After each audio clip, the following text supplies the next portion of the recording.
വിവാഹമോചനത്തെക്കുറിച്ചുള്ള നിരവധി അഭ്യൂഹങ്ങൾക്കും ഊഹാപോഹങ്ങൾക്കും അഭിഷേക് ബച്ചനും ഐശ്വര്യ റായ് ബച്ചനും പ്രതികരിക്കാറില്ല.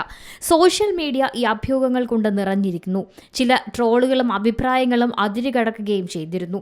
എന്നിരുന്നാൽ പോലും ദമ്പതികൾ ഇതുവരെ ഇക്കാര്യത്തിൽ ഒരു പ്രതികരണം നടത്തിയിരുന്നില്ല. ഐശ്വര്യയുടെ കസിന്റെ വിവാഹത്തിൽ ഇരുവരും ഒരുമിച്ച് പങ്കെടുത്തത് ആരാധകരെ ആശയക്കുഴപ്പത്തിലാക്കിയിരുന്നു. നേരത്തെ ആരാധയുടെ സ്കൂൾ വാർഷിക ദിന ചടങ്ങിലും രണ്ടുപേരും ഒരുമിച്ചെത്തിയിരുന്നു. എന്നാൽ ഏപ്രിൽ 20-ന് അവരുടെ 18ാം വിവാഹ വാർഷികം ആഘോഷിക്കാൻ അഭിഷേകിനും ആരാധയ്ക്കും ഒപ്പമുള്ള ഒരു ചിത്രം ഐശ്വര്യ പോസ്റ്റ് ചെയ്തതോടെ വിവാഹമോചന വാർത്തകൾ എന്നേക്കുമായി അവസാനിക്കുകയാണ്. 18ാം വിവാഹ വാർഷിക ആഘോഷ ദിനത്തിലാണ് ഭർത്താവ് അഭിഷേക് ബച്ചനോടൊപ്പമുള്ള ഒരു പുതിയ ചിത്രം നടി ഐശ്വര്യ പോസ്റ്റ് ചെയ്തത്. നാളുകൾക്ക് ശേഷം നിങ്ങളെയെല്ലാം ഒരു ഫ്രെയിമിൽ ഒരുമിച്ച് കാണാൻ കഴിഞ്ഞതിൽ വളരെ സന്തോഷം എന്നാണ് ഒരു ആരാധകൻ പോസ്റ്റിനോട് പ്രതികരിച്ചിരിക്കുന്നത്.